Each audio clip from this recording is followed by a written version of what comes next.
Been hearing back from parents about college. Of our seniors, yes. Lots of happy news. It's always an awesome time of year for those who get good news. Yeah, it's good.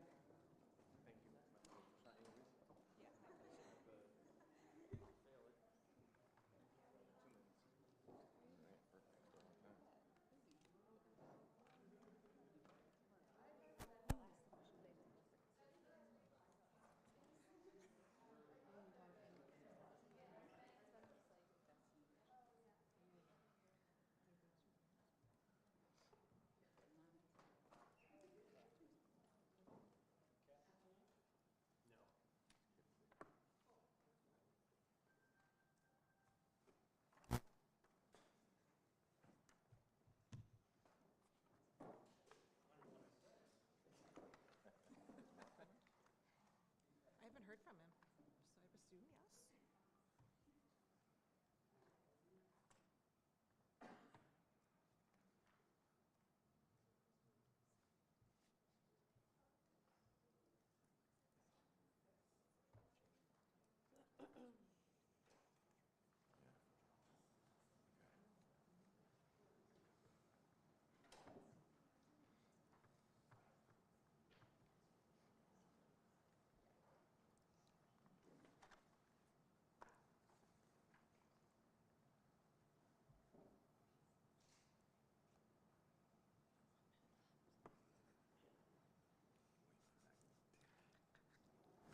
I know.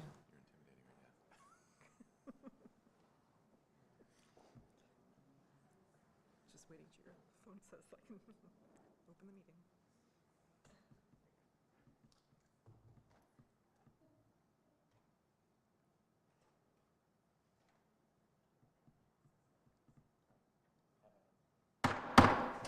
Call this meeting to order. We open with the flag salute.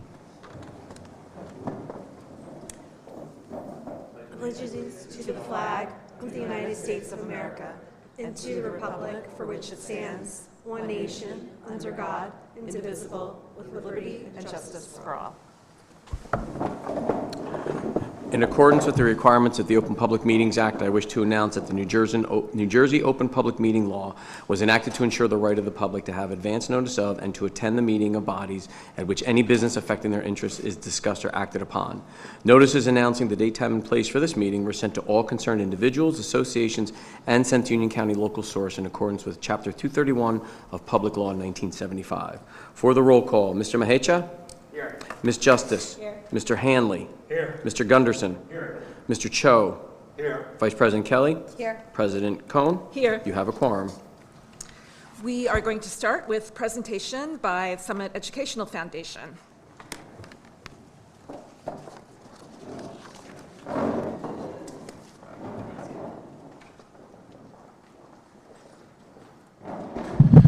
Good evening. It is my pleasure to introduce some wonderful people from the SEF, Summit Educational Foundation, who have a long history of donating and contributing to the school's mission and goals year after year. And every year, I can't say it enough, but there's so many things that we would not be able to do if it was not for the SEF, and our kids benefit tremendously. So with that, for our fall cycle presentation of approved grants, Amanda Darnowski and Laura Lamio. Thank you. All right. I guess it's just right there. Okay. Want to switch spots? Yeah. And then we'll switch. Thank you. Hello, my name is Laura Lamio, and along with my partner, Amanda Darnowski, it is our pleasure to lead the SEF grants effort this year. We just finished up our fall 2025 grant cycle, and we are excited to be here tonight to share the results with you on behalf of the Summit Educational Foundation.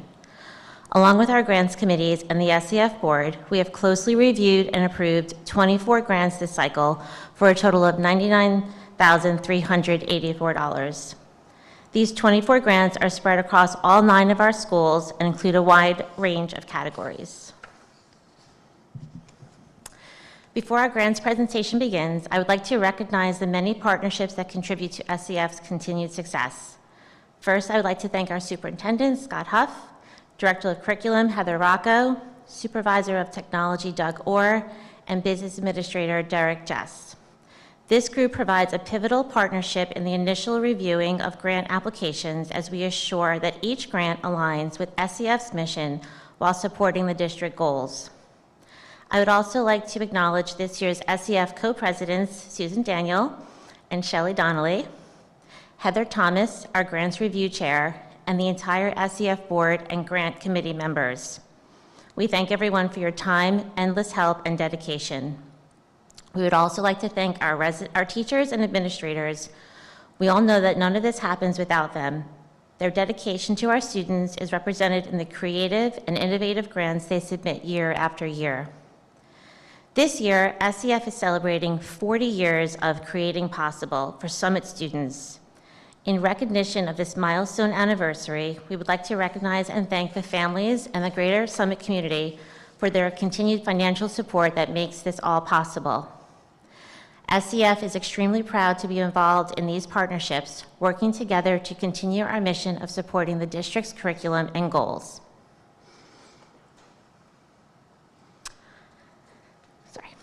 The 24 grants in the fall cycle are spread across all of our schools.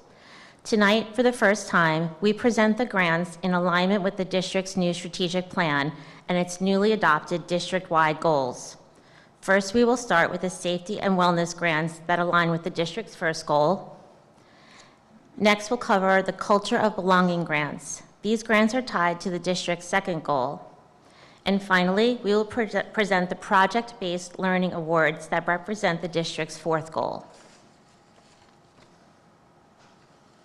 Now let's take a closer look at the grants we've approved for the fall cycle. We start off with the safety and wellness grants. In this category, we have 9 grants totaling over $53,000. These grants help to prioritize the safety and wellness of our students and staff to support healthy, balanced, and productive learning environments. Our first grant is a district-wide grant for an instrument-based vision screener. This handheld and portable ocular screening device is designed to quickly and easily identify vision risk factors for all students in the district. Next, Glint AI is an AI tool to help teachers and staff quickly create visual supports for any student who would benefit from extra structure, clear communication, or emotional guidance. Our next safety and wellness grant is for a buddy bench at Franklin School, which is a special designated spot on the playground where students can sit if they feel lonely or need someone to play with at recess. At Brayton, we have a grant for emotional regulation and well-being through yoga, which allows for the purchase of yoga supplies and training to bring the use of yoga and mindfulness into the classroom. The grant Voices Heard, using Parlay to elevate student discussions and critical thinking, will fund 4 Parlay Pro annual licenses to help our Lincoln Hubbard's 5th grade team facilitate more meaningful classroom discussions. SEF will also fund the purchase of 25 noise-canceling headphones at Washington School, which will make the classroom space conducive for comfortable and focused working and learning. The classroom mics for Juno Systems will provide 10 additional classrooms at the middle school with pass-around microphones. The last 2 grants under this goal will equip an English language arts classroom and an art classroom at the middle school with furniture upgrades. In the ELA classroom, flexible chairs and desks will support varied classroom setups to enhance student focus, collaboration, and learning. And in the art classroom, new furniture will provide a much-needed upgrade to older, less functional equipment. Moving on to the district's second goal of culture of belonging, we have 7 grants totaling over $23,000. These grants help sustain an educational community that values and supports a culture of belonging for all stakeholders throughout the district. First, a cozy reading corner will fund new books and a rug for a Brayton 3rd grade classroom library. Next is a grant for Washington, Franklin, and the middle school with parent and student presentations by David Flood, a nationally recognized expert on building a sense of belonging, empathy, and compassion. With the Flamenco Performance Grant, SEF will again give students in intermediate Spanish at the middle school the opportunity to understand the vibrancy of Spanish culture through a captivating live performance. The martial arts demonstration will give students the opportunity to see a live martial arts performance during the annual Multicultural Night at LCJ SMS. We have 2 grants for special programs at the middle school. The first one is the Peer Leadership Program. This program, which SEF has a history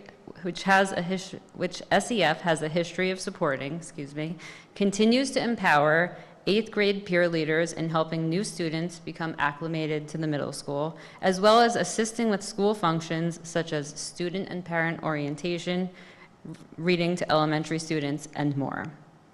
The At-Risk Mentoring Program will provide stipends for teachers to mentor students through one-on-one sessions and group activities. SEF funded this highly successful grant last year, and we're happy to continue our support. Finally, the Alborada dance performance will be a highlight of the Union Hispana's Festival Latino, a cultural celebration which is open to the entire Summit community and will enrich the event's cultural experience. Moving on to district goal number 4, we have 8 grants in this category totaling over $21,000. These grants connect educational opportunities to the real world through inquiry and project-based learning that develop critical thinking and problem-solving skills. The first grant supporting the project-based learning goal is for the interactive light wall, which is designed to enhance sensory and learning experiences for primary center students. Its backlit grid and colorful light pins allow students to create patterns that light up, providing engaging visual and tactile stimulation.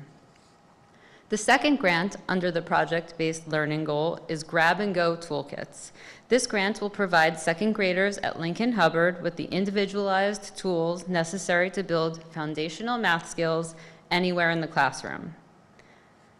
A performance by living voices bringing history to life will provide a multisensory experience with actors, archival film, and photos, providing students with a window into experiences of people who came through Ellis Island and others who lived through the Holocaust. Next is Bringing the Farm to Life. This grant will provide English as a second language students at Jefferson Elementary admission tickets to Rutgers Farm, allowing them to apply their year-long virtual learning about dairy farming and agriculture to a real-world setting. Continuing on with district goal number 4 is the Learn with Glimmer pilot program.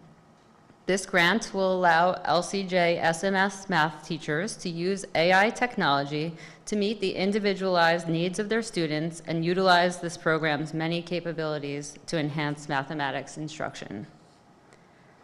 Next up is Sports Media Club equipment.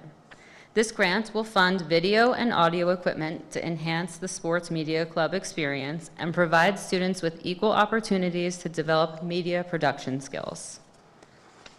SEF will also fund 2 grants for the high school art department. The first grant, Jelly Printing, is for the purchase of jelly plates that will be used during the printmaking unit to create unique one-of-a-kind prints. The second provides additional kiln shelves to help with the firing efficiency, allowing for increased capacity to fire student projects in the kiln. As you can see from the wide range of approved grants across all district schools, Summit's teachers and administrators have once again found innovative and creative ways to enhance the education of our students and support the district's curriculum and goals. Including this current grant cycle, SEF has funded more than 2,000 grants totaling over $11.7 million. These funds go directly to the Summit School District and ultimately to our students. This is something we should all be proud of. SEF has worked closely with Summit Public Schools for 40 years, and we are looking forward to continuing our partnership, creating possible for years to come. Again, we are pleased to announce Summit Educational Foundation is awarding $99,384 to Summit Public Schools for the fall 2025 grant cycle. Thank you very much.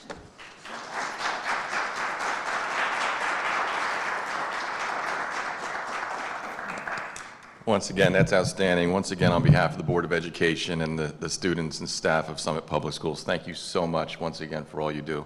Such a wide variety of items that are going to benefit our children in the classroom, so thank you. And now for the best part, the big check picture. So,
So agenda item 4A, is there a motion to approve to accept the Summit Educational Foundation Fall 2025 grants in the amount of $99,384? So moved. Second. Any discussion? I do have a statement to make. I want to express my sincere gratitude to SEF for their enormous generosity, the great work they do, and for providing the grant information a few days ahead of tonight's vote. This allowed the board to perform proper due diligence consistent with Policy 7230 on gifts, grants, and donations. As a result, I'm pleased to support and vote yes this evening, unlike the last two cycles when, despite my direct request for advance information, it was not provided, which led me to abstain. Receiving materials reasonably in advance for board review before voting on it should be standard practice, not dependent on circumstance. To that end, I have requested that the Policy Committee consider policy updates to formally ensure adequate review time for any future grants or donations from any source. Thank you. Thank you, Mr. Mahecha. Is there any other discussion? Seeing none, Mr. Mahecha? Yes.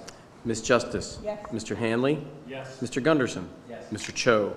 Yes. Vice President Kelly? Yes. President Cohen? Yes. Motion carries. Next up is the President's announcements. So good evening to everyone, and it's always wonderful to start with something to celebrate. So my thanks to SEF for their support of our students.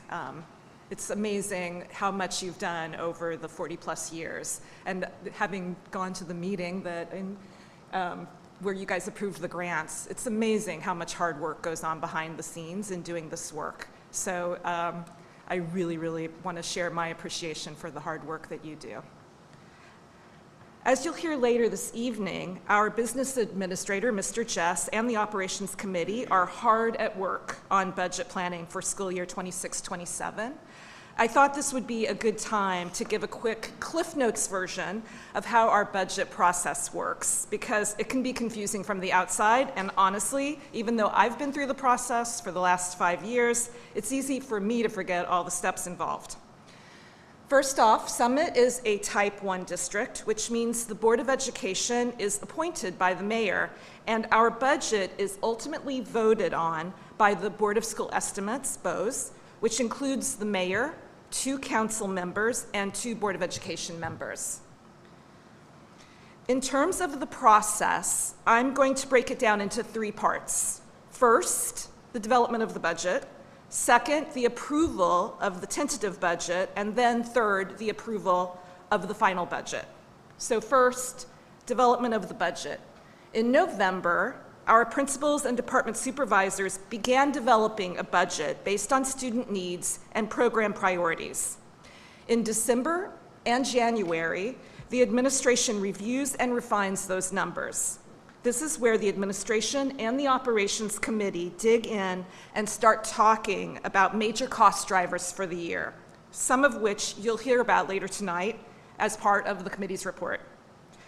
By February, the Operations Committee will comment on the budget as part of their report at the regular February board meeting.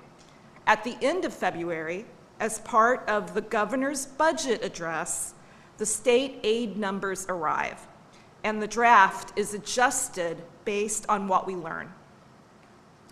We then head into the second phase, which is the tentative budget approval. In early March, the tentative budget is presented publicly, first at a Board of School Estimates special meeting where BOE's members ask questions on the budget, then immediately following at a BOE special budget meeting where the BOE will vote to adopt the tentative budget. After a tentative budget is adopted, we move through to review by the executive county superintendent. Our regular March board meeting will be held around that time. Once the county has approved, we move into the third phase, final budget approval. A final itemized budget is delivered to each member of BOE's, and by late March, there's a public hearing on the proposed budget. At this meeting, the Board of Education recertifies the final budget, and then the Board of School Estimate votes to adopt and certify it. 48 hours after the public hearing, the budget is provided for the public view on the district's website. There's one thing that matters just as much as this process. Summit has excellent educators.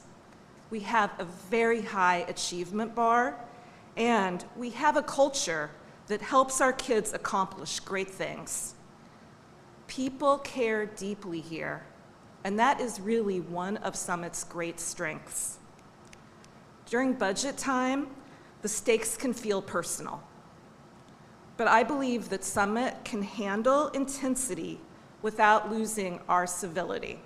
So, as we head into budget season, we can each model for our students what a productive process looks like. High standards, honest questions, and disagreement as a way to test ideas, not one another. I learn from the students as well as the students learning from us. So I'm going to adapt one of the things that Ms. Pointer says to our speech and debates kids all the time for this situation. We're not just the best town, we are the kindest town. Finally, I want to wish everyone a wonderful holiday season. I hope you all get a real rest, good food, and joyful celebrations with loved ones. Happy holidays and a very happy 2026. And with that, we're going to move an agenda item 8 to now. Mr. Jess, are there any additions or revisions to the agenda? Yes, Madam President. Thank you. Good evening, everybody. We have a bunch of additions and some changes to the agenda as well, so please bear with me. Under Superintendent's Report, item A, we're adding a new hire as well. Jessica Nardi as interim principal of the Brayton Elementary School, effective January 5th through no later than February 9th. Under Finance, we're adding item X, approval of payments to the New Jersey Unemployment Compensation Fund for the quarter ending September 30, 2025, in the amount of $42,691.47. Under School Board Operations, we're adding the following. Item B, approval to accept the 2024-2025 Audit Annual Comprehensive Financial Report. Item C, approval to accept the 24-25 Auditor's Management Report. Item D, approval to accept the 24-25 Annual Comprehensive Financial Report Corrective Action Plan. And item E, approval for preschool tuition for the 26-27 school year in the amount of $6,000 to include the reduced rate of $1,800 and free rate of $600 in accordance with the National School Lunch Program. Under Personnel, item A, we are adding an additional substitute teacher who will be effective as of March 2. It is David Merrow, physical education teacher, effective January 5th, end date to be determined. And we are adding, under item G, for Katia Negron, the effective date is December 19th, 2025 or sooner. And we're adding item Y, approval of the following Franklin Elementary School staff to be co-advisors for the after-school yearbook club up to 46 hours, 23 hours each at the curriculum rate of $50 per hour, paid via timesheet and funded by the Franklin PTO, Michelle DeCastro and Nicole Finnegan. And I would ask for your consideration in approving these items this evening under the respective parts of the agenda. Thank you. Thank you, Mr. Jess. And now to the superintendent's report. Thank you, President Cohen, and thank you for those words today. And I certainly want to echo your kind words about our community, which we all believe, live, and feel, and certainly echo the words about the communication around our budget process. We are committed to being very transparent and open with everything that we do from here on out to the approval process, so there's going to be a lot more communication coming from my office as well as committee work. And as many of you know, we like to here set the culture in our wonderful community by inviting our new hires to our Board of Education meetings for approval. And we have 4 new hires today, so I would ask that when I announce your name, if you would stand up, I'd say a little bit about you so the board knows who they're voting in tonight. And then once we have the vote at the end, you'll be official. So starting with Mary Jane Custy, principal of Brayton Elementary School. Ms. Custy is a highly enthusiastic educational leader who brings a wealth of educational experience to the principal position at Brayton. She comes to us from Flemington-Raritan School District. Throughout her 24-year career in education, she served as an elementary classroom teacher, gifted and talented teacher, literacy coach, and the last 5 years as a successful assistant principal at the elementary level. One of her most valuable strengths is her ability to build a community through partnerships with parents, teachers, and her colleagues. Ms. Custy is a child-centered leader who has a passion for developing academic and social-emotional growth of all students. I am confident that Ms. Custy will continue the tradition of academic excellence and community engagement that Brayton Elementary School is known for. Thank you. Ms. Jessica Nardi, interim principal at Brayton Elementary. She's going to be steering the ship until Ms. Custy can get there. Ms. Nardi's assignment is from January 5th until February 9th or sooner if Ms. Custy is released early. Ms. Nardi brings extensive experience, having served for 16 years as an elementary principal in Berkeley Heights before retiring in August. Prior to that role, she spent a total of 22 years as an elementary administrator, following a 17-year teaching career in elementary education. We are lucky to have such an accomplished and seasoned leader, again, to steer the ship until Ms. Custy is able to arrive. Jerry Healy, school nurse, Jefferson Primary Center and Jefferson Elementary School. Ms. Healy has a career background in clinical science, clinical research, and nursing, and has done an excellent job as a substitute nurse in our schools, and we are excited to welcome her to the full-time role. And Krista Sarternia, FPPA teacher at Summit High School. She has an extensive career background in creative and graphic design and has found her passion for teaching. She has been filling in this role since the start of the school year, and we are thrilled to welcome her as a new tenure-track teacher. All right. So we should do a vote, yes? So do I have a motion for these new hires by the superintendent? So moved. Second? Any discussion? Mr. Mahecha? Yes. Ms. Justice? Yes. Mr. Hanley? Yes. Mr. Gunderson? Yes. Mr. Cho? Yes. Vice President Kelly? Yes. President Cohen? Yes. Motion carries. Congratulations.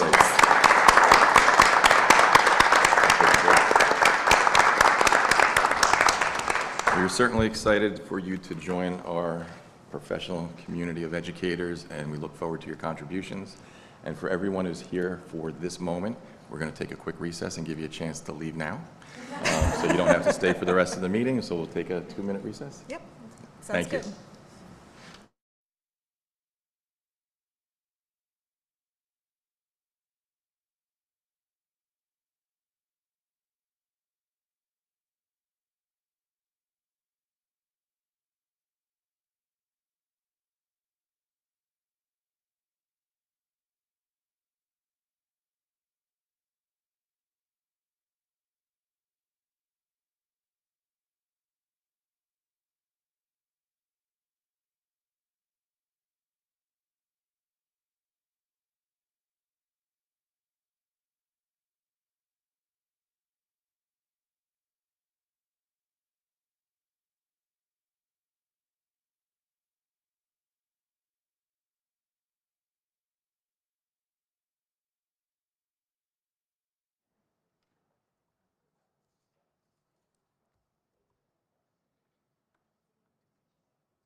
Okay, so let's call ourselves back into session, starting with agenda item 6. I'm going to do my report. Oh, sorry. No problem. Thank you for reminding me. No worries. Thank you. Starting with the superintendent's report. Thank So you. the bulk of my report, besides new hires, is sharing the happenings in the schools, and I'd like to start with the primary center. At the primary centers, they had their annual sing-along where students and family members come together to sing holiday songs. Hearing all their voices come together really helps usher in the holiday season and the new year. At Brayton Elementary School, they had their holiday shop this month. Students were excited to buy gifts for their loved ones for the holiday season. We also had a wonderful assembly from Jared Campbell. Thank you to Brayton's PTO and for organizing this assembly. At Franklin, the middle school 8th grade peer leaders did an amazing job teaming up with our 5th grade Franklin students for a lesson on empathy. They demonstrated leadership, kindness, and maturity as they guided meaningful conversations and activities with the 5th grade students. At Jefferson Elementary School on November 19th, the students in grades 3, 4, and 5 participated in the Jefferson Talent Show, demonstrating skills in instrumental music, singing, dance, comedy, acting, and magic. And on November 25th at Jefferson, the PTO sponsored Art in the Classroom. It's a family night where families come to the school to participate in a popular Art in the Classroom that takes place each year during the school day for all classes. At Lincoln Hubbard, the 5th graders participated in Circus Minimus, Circus Around the World, for 2 weeks in November. Students learned about various communities and cultures by studying circus and acrobatics from those countries. Students in grades 1 to 3 had the opportunity to watch the show on February 21st, while the parents got to enjoy the show that evening. Continuing with Washington Elementary School, they just enjoyed a festive and fabulous winter concert. The 5th graders performed in the orchestra, band, and select chorus to a crowd of very impressed parents. And continuing with the middle school, the students conducted a toy drive during the month of December, and all toys will be donated to Grace. The school culture and climate team spent many hours developing a mix-it-up advisory lesson in which students from all 3 grade levels participated in team-building activities to build stronger cohesion and camaraderie across the school. Earlier this month at the high school, we had 8 high school students attend the Waxman Student Scholars Program at Rutgers University. Summit High School senior Jennifer Zhu presented school data and results for the work they completed this fall in research in molecular biology. Students in the class and the club will be working on their DNA analysis from now until midterms. The biotechnology grant from the Summit Educational Foundation provided the tools and materials needed to participate in the Waxman Student Scholars Program. In the world of athletics, Audrey Kerrigan, the 3-sport student athlete, was nominated to represent Summit High School for the NJSIAA National Girls, Women's, and Sports Day. The event will be held on February 8th at Rutgers University when the women's basketball teams play Minnesota. I want to send out a congratulations to our very own football coach, Kevin Costabos, for being awarded Union County Coach of the Year, as well as Gina Baker for head girls cross country coach on being named Union County Coach of the Year for girls cross country. In the arts, the session for winter concert. This is the season for winter concerts. SHS in the middle school, 7th and 8th grade, Washington 5th grade, Franklin 5th grade, and Lincoln Hubbard 5th grade all shared beautiful performances with their families and friends. Jefferson and Brayton concerts are this evening. The SHS Chamber Choir and Chamber Orchestra performed at the Rotary Lunch on December 8th at Christ Church.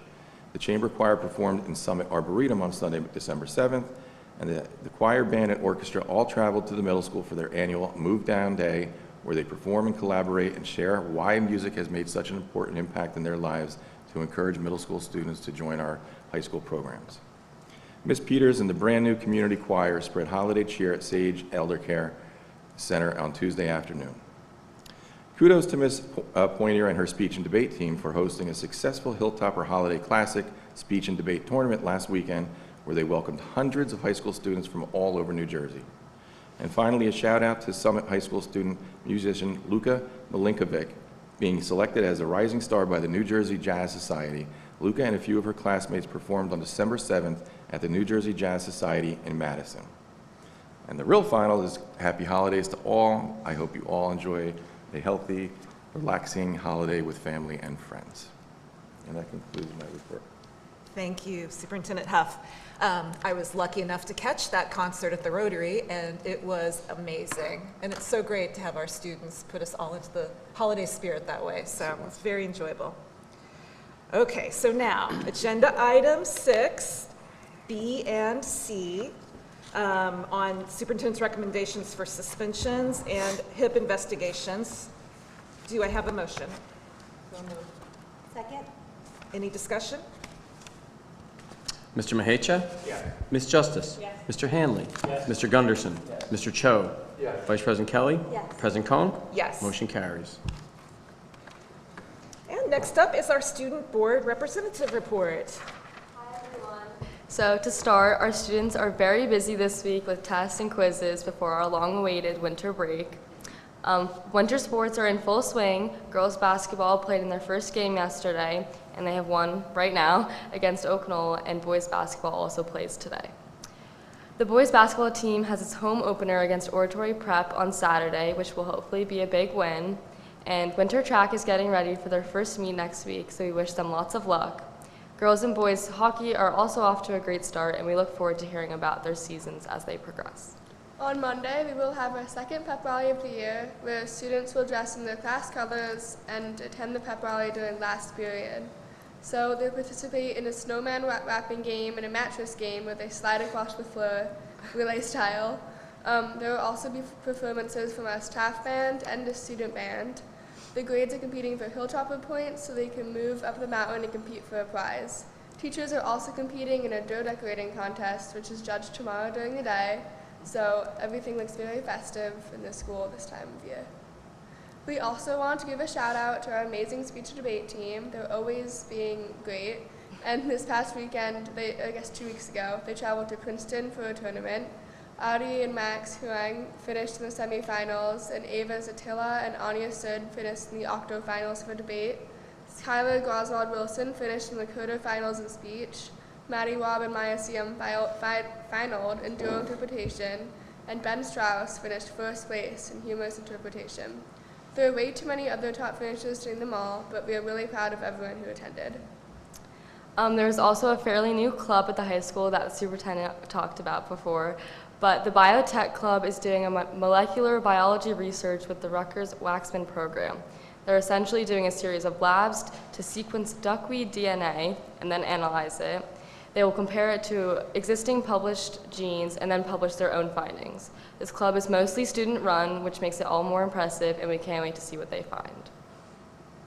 The French Club hosted La Bûche de Noël today at lunch.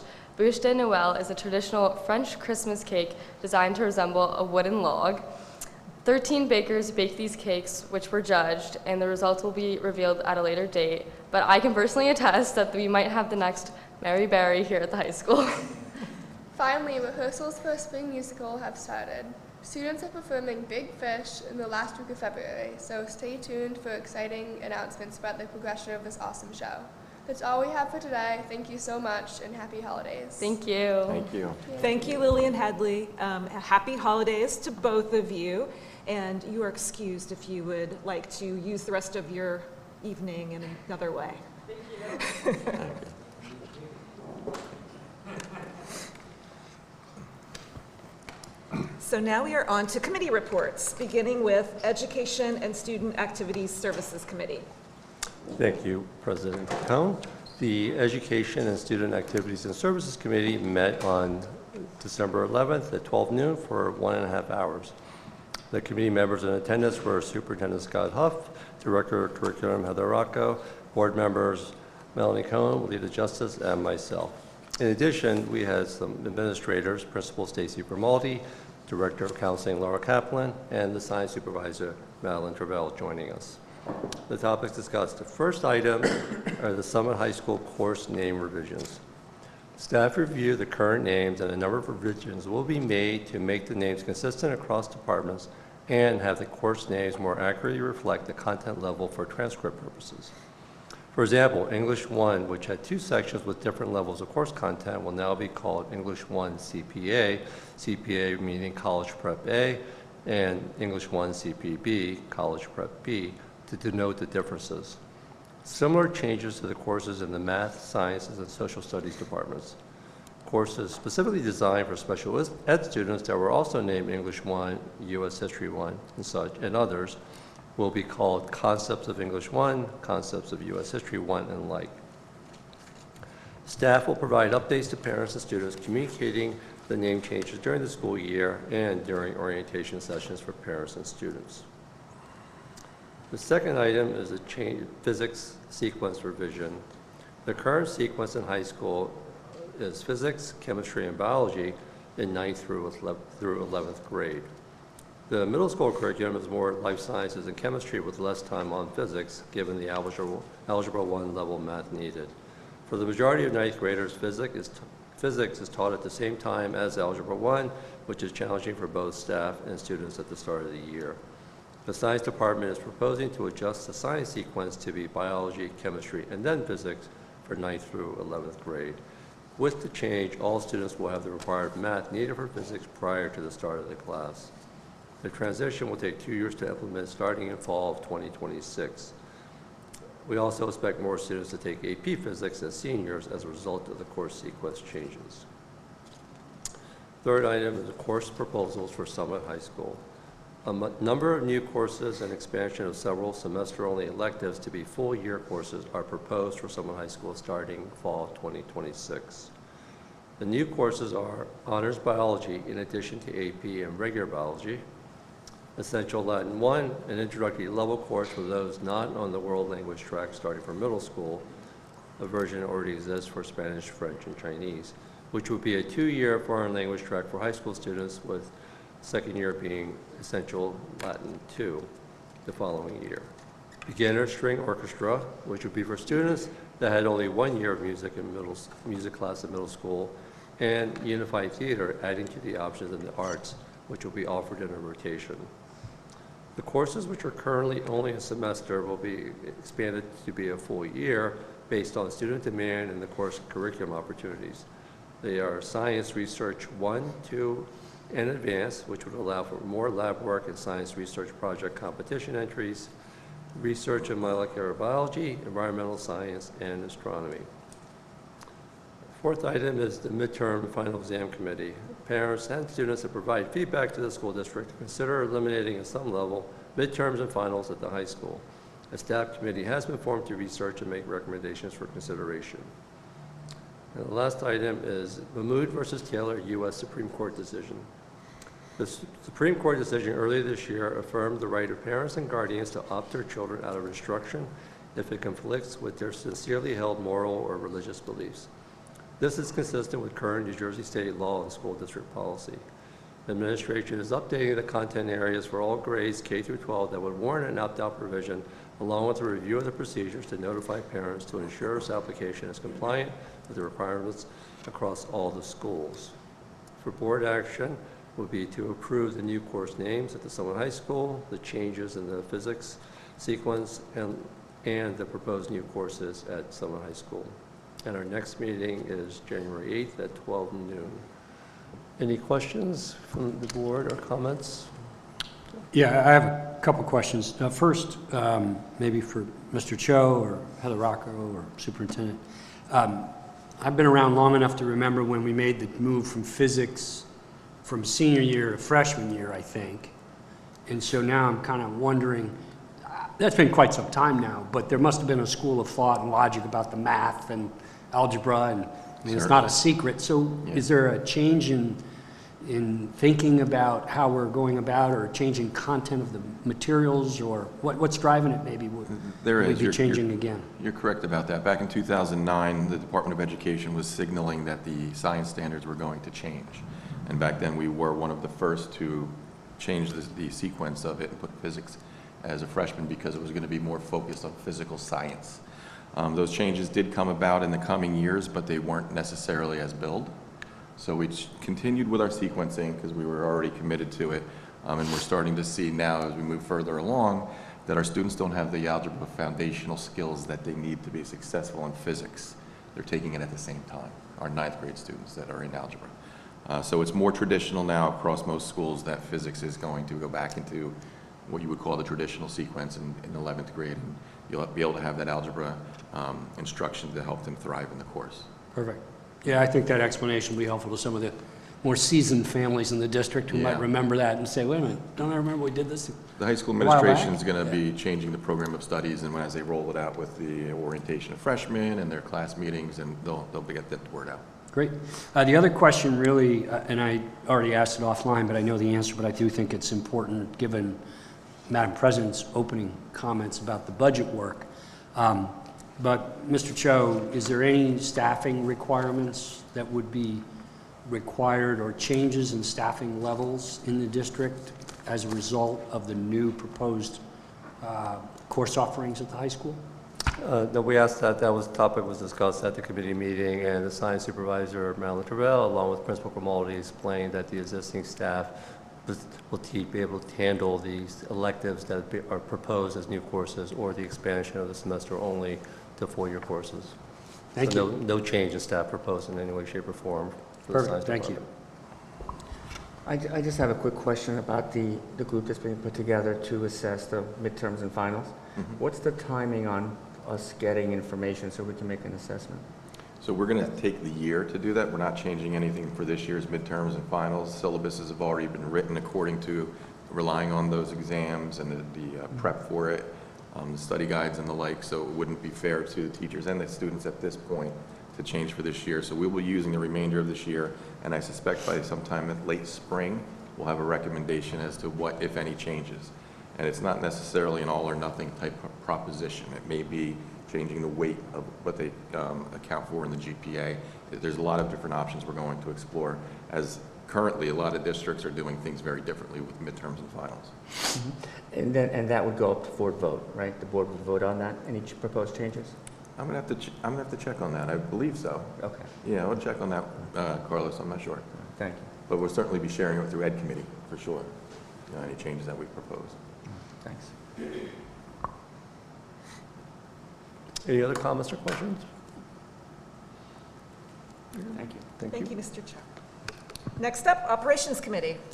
Oh, thank you, Madam President. The Operations Committee met several times, in fact, 3 different times since November 24th.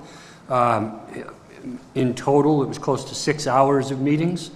The committee members that attended include Superintendent Huff, Business Administrator Derek Jess, Assistant Business Administrator Kathy Sarno, board members Carlos Mahecha, Eileen Kelly, and myself.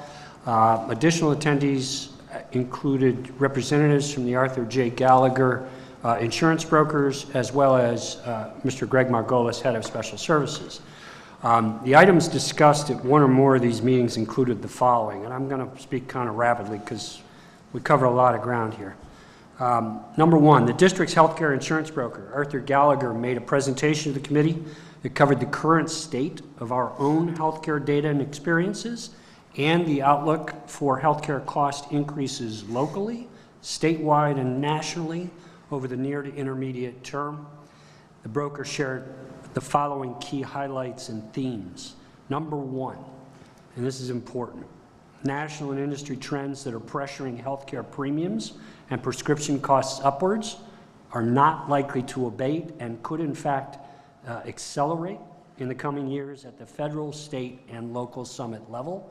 And this is important because this represents between $15 and $17 million in our annual healthcare premium and prescription spending as a portion of our total budget.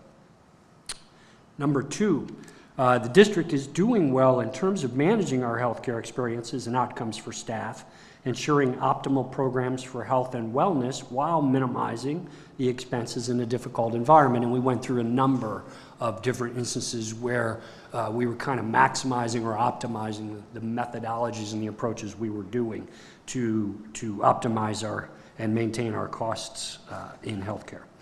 Number 3, the state of New Jersey's recent legislation on healthcare insurance for education requirements and public employee contributions inhibits the efforts of cost management by Summit schools operating within the New Jersey educational framework. This too is important because more than 10 years ago, Chapter 78 was legislation enacted in New Jersey that required the school employee to begin contributing a greater percentage share of their healthcare expenses from an extremely low base.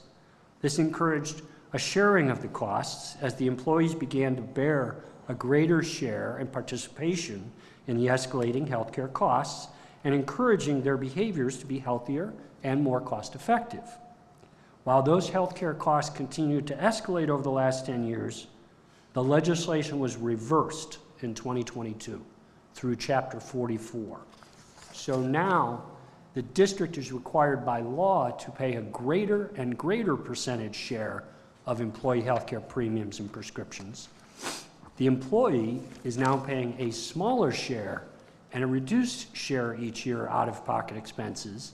Therefore, the employee in the state may not often be as aware of what they're consuming in the healthcare world and the price tag of their prescriptions and healthcare services. In summary, the industry costs are going higher, our mandated portion to pay as a district is growing, and the consumer is possibly less attentive to costs and price increases than they've been in the recent past, so they're at risk of over-consuming. Additional notes and supporting details on healthcare from Gallagher include the following. The most difficult to insure school districts in New Jersey saw premiums and prescription costs increase on average 28 and 59% respectively in 2026, and premiums for this group are expected to rise 35% in the coming year. The brokers reviewed all the factors driving the cost of healthcare premiums and prescriptions higher, and this is where I think the committee took away even greater concern about what's driving costs higher and why we're not going to be able to manage them very effectively or control them on our own, okay? In prescriptions, for example, the expensive GLP-1 drugs have gone from 0 to 20% of all prescription costs in a few short years since introduction. There are new delivery methods for these GLP-1 drugs, such as through liquid or pill, that are rolling out and making these drugs even more available to a broader public going forward. AI applications are able to process data and research on these drugs, so the indications are able to expand more rapidly, and these drugs are now being prescribed beyond weight loss to other applications such as cardiac disease. So lastly, these drugs are all new, so they're patent protected, so there's no low-cost generic options to compete against it or substitute for it. So all of these things are driving healthcare costs and prescriptions much higher. In premiums, the broker did cite a continued health hangover from post-COVID issues. For example, they gave one was that individuals who have postponed checkups and treatments are now going and getting colonoscopies, and instead of discovering what might have been a stage 1 cancer, they're now discovering stage 3 bowel cancer that is much more extensive to treat. So we're still finding these trends are increasing, and so these two are pressuring costs. So I'll stop there on healthcare, and I'm going to shift to the next presentation, which was in special services. As I mentioned, the head of our special services in the district, Greg Margolis. Interestingly, that this represents approximately a spend of about $14 million in the district last year, or in this current budget.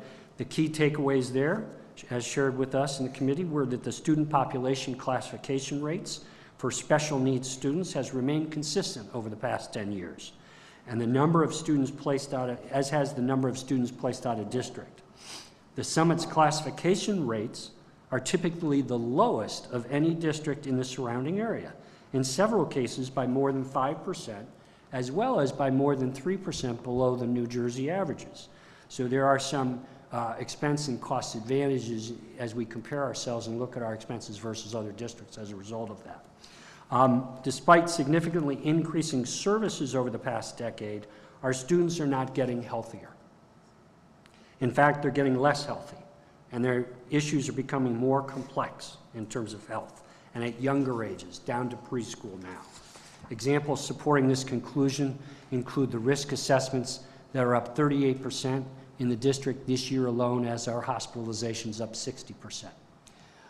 Primary factors driving double-digit increases in special services include the unilateral placements that are pursued by parents are on the rise, volumes and costs of litigation are increasing, the out-of-district transportation costs are up significantly, and there's decreases in federal aid programs. The committee discussed informal ideas on what we can do to mitigate these cost pressures in the upcoming budget cycles as we go forward. But many of the ideas shared were around significant additional spending initiatives. However, there were concerns raised at the committee level about additional spending when sizable spending already has failed to solve or curtail the health issues of our students. So we really tabled that at the moment, and we'll continue to explore the health issues and the special services budget issues as we go forward. At the request of the committee, the next topic we covered was that the Business Administrator's Office did a ton of work creating and presenting the district's financial results and budget projections in an entirely new electronic format for internal utilization by the administration and the board that we think will greatly enhance the budgeting and financial planning processes. The district revenues and expenses were reorganized into key categories, such as by program offerings and departments, for easier consumption of information and understanding by board members. The committee reviewed the financial results in the new template that now reaches back to 2018 for comparative trends and results in key categories and groupings. The board members provided additional feedback for the layout, and they commended the efforts of the Office of the Business Administrator to reformulate these reporting methodologies in their efforts, because we really do believe this is going to be invaluable to not only this committee, but committees going forward. Next topic, the committee reviewed a monthly review of the financial results for food service, and we concluded there were no operational issues or matters to raise for further discussion. The committee next was provided updates on capital projects, and there's a couple key things here. Number one, the Wellness Center at LCJ SMS has now completed to the point of addressing punch list items, so we're finally working through that process. The demolition of structures at Tatlock started recently, and they're on schedule. For next month's meeting, the committee did ask the business office to present a review of all the assets that would qualify for the various reserve funds: the capital reserve fund, the maintenance reserve fund, the food service funds. We're interested in then seeing a 5-year schedule of spending needs and plans for each of the capital or relative respective reserve funds, and what criteria are used to evaluate to fund these reserve funds and keep them at appropriate levels. So we will be reviewing that at the next agenda, next meeting. As mentioned earlier, the committee unanimously approved a pre-K tuition rate of $6,000 for the upcoming school year and recommends the full board approval. The seventh item, the committee discussed the recent news of Montclair School District and their financial woes, represented in media reports as a surprise $15 to $20 million shortfall in budgets and significant tax burdens looming for their residents. The business office outlined for the committee a number of key differences in our district structure and procedures that would make these financial events significantly less likely to occur here in Summit. For example, we have numerous separations of duties and functions to protect against financial mismanagement. One example is that the authorization, the custody, and the recording of funds in the district are distinctly different responsibilities and assigned to different individuals in the district rather than just one individual performing all the duties. Our accounting and IT systems have also been modernized for better auditing, cross-referencing, management, and oversight. So these and others were shared with us to give the committee greater comfort that similar issues could not occur here in Summit or would be a lot less likely. However, the committee did make a request to the administration that we ask them to ask our auditors to modify some of our audit procedures to include, for example, items such as conducting random verifications and confirmations of invoices, billing, and account management with material external vendors. So we recommended some steps like that we asked our business office to ask our auditors to conduct going forward, and the auditors will consider additional steps that they might pursue and recommend to us as well. Lastly, second to last thing, the Falls SEF grants were reviewed, and the committee unanimously approved them and recommended them for the full board approval. And the committee wants to thank the SEF for their continued partnership with the district and providing the grants in such a timely and helpful fashion for our review. Lastly, the committee discussed ways to enhance our budget communications during the upcoming cycle. and we discussed the merits of coordinating with the city to send a regular residential communication like the mailing the city does annually with its municipal budget snapshot, which for those of you viewing at home and or in the audience, you may recognize this flyer that shows up in your mail every year. So we have agreed that the chair of the operations committee, that would be me, would have a discussion with the city CFO, Tammy Baldwin, to pursue the idea and the merits and challenges of such coordination going forward. So we, like I said, we did cover a lot of ground. I guess the last and most important point is if I want to spread holiday cheer, it is that if you walk up to that mic in the public comments period and you suggest things, we actually do listen. Jim Bennett walked up and suggested this just a few short months ago. We heard it, we talked about it, we thought about it, and we're going to go see if we can do something about it if it makes some good sense. So thank you for the community that had to hear this long report and all of you that weathered through it. I'll now stop talking and see if there are additional points from other committee that I might have missed, committee members, or questions from anyone regarding the conversations and the topics we covered. I do have a couple of questions. Please do. I'm going to try to chunk them together as much as possible to take up not as much time.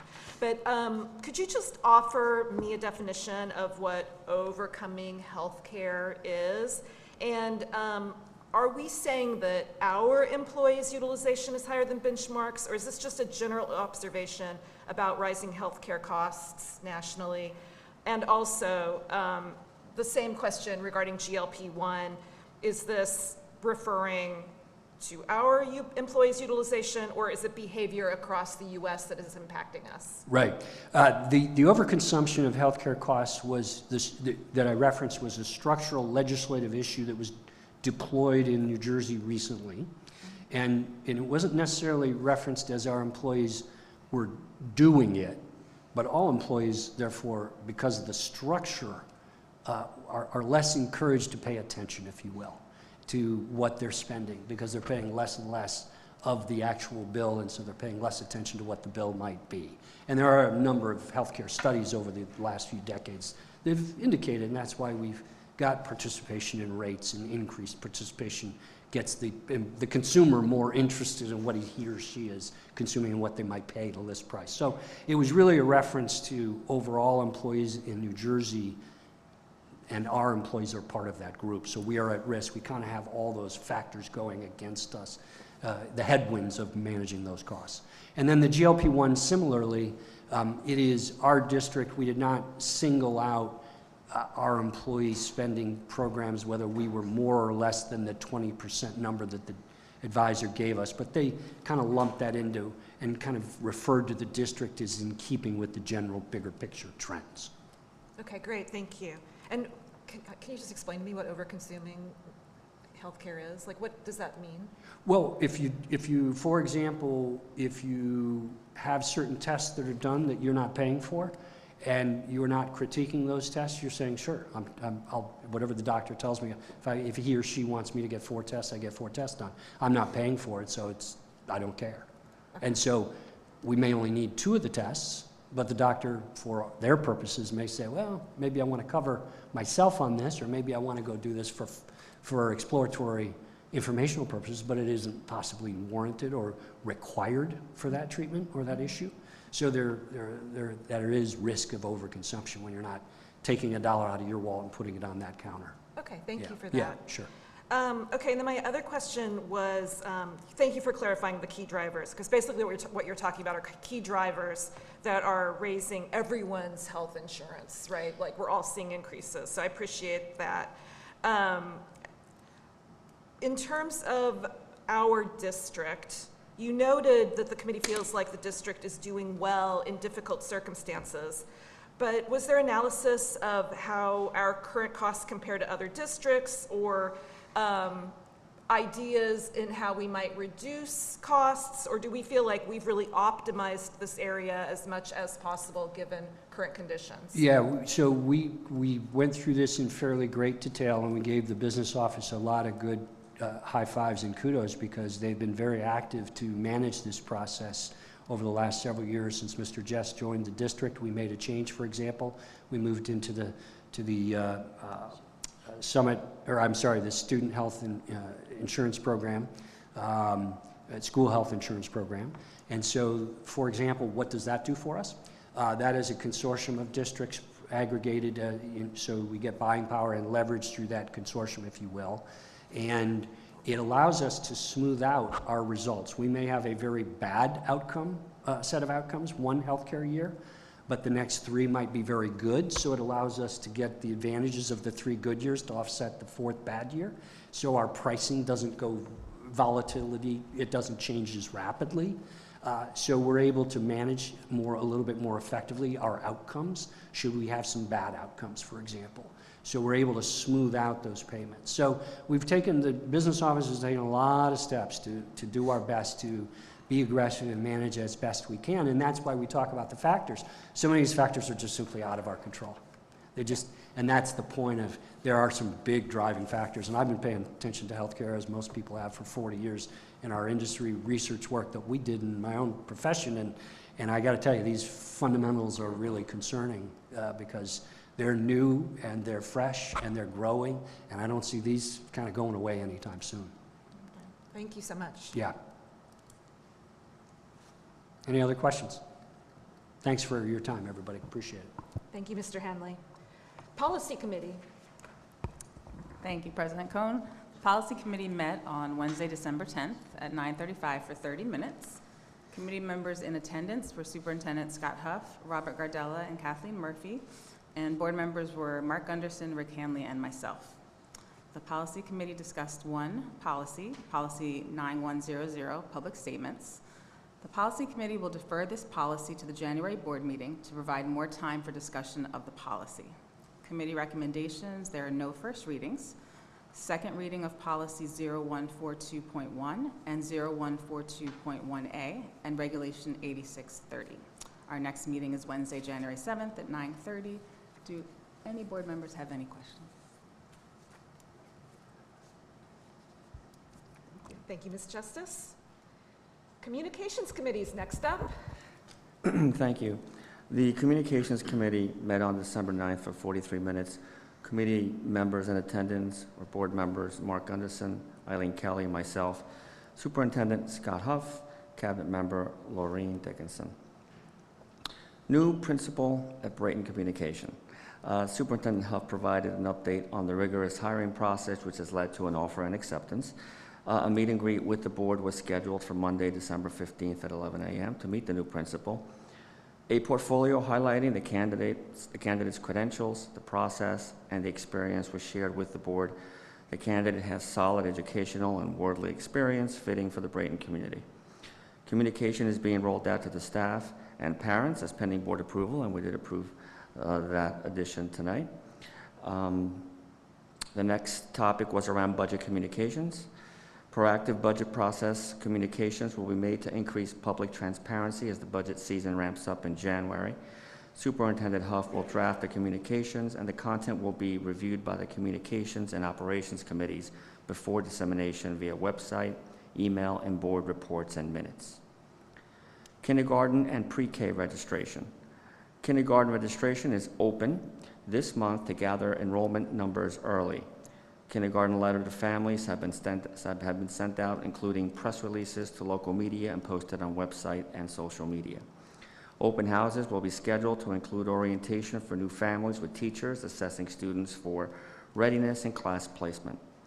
Pre-K lottery information will be sent in January for tuition-based general education spots. Pre-K tuition rates have been arrived at by the Operations Committee. There are no committee recommendations at this time. The next meeting is scheduled for Tuesday, January 6th at noon. Are there any comments or questions? Thank you. Thank you, Mr. Maiacha. Negotiation and Personnel Committee met twice on Monday, November 17th at 2:10 p.m. and Friday, December 12th at 2:30 p.m. with Superintendent Huff, Vice President Kelly, Mr. Hanley, and myself in attendance. Confidential personnel matters were discussed.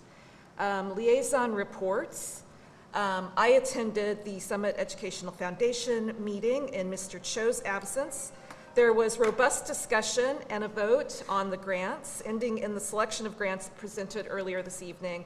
And my thanks also, I'll just join the thanks train. My thanks also to Summit Educational Foundation for their continued support for our students and all of the hard work that that entails. Are there any other liaison reports? Okay, none being heard. Agenda item 10, public comment. Mr. Jess. Yes, thank you, Madam President. Anyone wishing to speak shall first seek recognition by the presiding officer. Please come to the microphone and state your name and address in a clear, audible tone for the record. Please direct all comments to the board president and not an individual member of the board. And please remember to conduct yourself with decorum and respect when speaking and addressing the board. Unless additional time is granted by the board president, please be respectful and keep your comments to 3 minutes or less. In addition, please note that this portion of the meeting is for public comment and not meant to be a back and forth.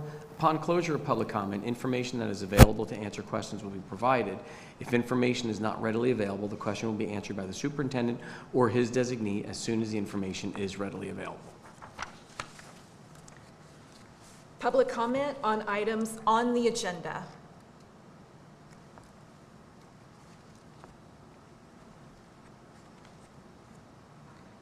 None being heard, I will open it up to public comment on items not on the agenda.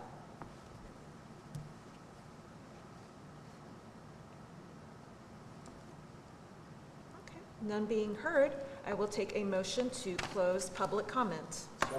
Second. Any discussion? All in favor? Oh, that's you, sorry. That's okay. I'm ready to roll. All in favor? Aye. Any opposed? Any abstention? Motion carries. All right, I just want to steal your job. Mr. Rose. That's I've fine. told you that before. Have at it. On to agenda item 11, approval of board minutes. Do I have a motion? So moved. Any discussion? All those in favor? Aye. Any opposed? Any abstention? Motion carries. Agenda item 12, curriculum, instruction, and program, items A through C. So moved. Any discussion? Mr. Mahecha? Yes. Ms. Justice? Yes. Mr. Hanley? Yes. Mr. Gunderson? Yes. Mr. Cho? Yes. Vice President Kelly? Yes. President Cohen? Yes. All motion carries. Agenda item 13, finance, items A through X. Do I hear a motion? So moved. Is there a second? Is that a second? I do have a question. Any discussion? Yes. Yes. Superintendent Huff, if you could just expand whatever you might know about item L. It is not often, if I can remember ever, that I've seen a private enterprise, publicly traded company like Bristol-Myers make a donation to the district of $8,000, and that seems to be very interesting. How did that come about, and what are the limitations of that money? That seems neat. Absolutely. It's, we have a biological molecular research club at the middle and the high school. This grant from Bristol-Myers Squibb is going to fund supplies and equipment for our students to do DNA research and genome research that will ultimately potentially lead to presentations at the university level. So these are going to do buying beakers, chemicals, things that according to our supervisor, Madam Ms. Gervais, said will last a good 6-7 years. So those supplies will not have to be replaced in the coming years, and it's going to give kids more opportunity and exposure to research. And how did we come about finding out about Bristol-Myers being willing to provide money? Did students figure that out, or teachers, no, the supervisor, staff? Ms. Gervais. Yeah, Well, congratulations to everyone. She's That's in her sounds like second- a neat program. It's awesome. She's in her second year with us, and she brought this from a previous district, and it's really giving our kids a hands-on experience rather than just sitting in a classroom seat, and they're doing real research on DNA. That's neat. Wow. So cool. Yeah, that really caught my, I mean, we get a lot of material, and the public gets that. But, you know, we process it all, we look at it all, but boy, once in a while, something really grabs you and catches your eye. That one caught my eye. That's pretty neat, so thank you. Yes. Any other comments or questions? Mr. Mahecha? Yes. Ms. Justice? Yes. Mr. Hanley? Aye. Mr. Gunderson? Yes. Mr. Cho? Yes. Vice President Kelly? Yes. President Cohen? Yes. Motion carries. Right.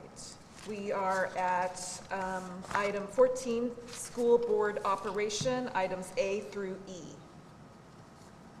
Do I hear a motion? Second. Any discussion?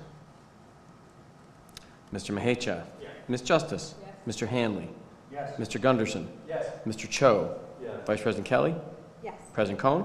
Yes. Motion carries. Agenda item 15, personnel, items A through Y. Do I have a motion? So moved. Any discussion or questions? Mr. Mahecha? Yes. Ms. Justice? Yes. Mr. Hanley? Yes. Mr. Gunderson? Yes. Mr. Cho? Yes. Vice President Kelly? Yes. President Cohen? Yes. Motion carries. Agenda item 16, policies and regulations, second reading as noted in the policy committee report. Do I have a motion? So moved. Second. Any discussion? Mr. Mahecha? Yes. Ms. Justice? Yes. Mr. Hanley? Yes. Mr. Gunderson? Yes. Mr. Cho? Yes. Vice President Kelly? Yes. President Cohen? Yes. Motion carries. And I think that leads us to adjournment. So do I have a motion to adjourn? So moved. Second. Any discussion? All those in favor? Aye. Any opposed? Any abstentions? Motion carries. We are adjourned at 7:14. Happy holidays, everybody. Happy holidays.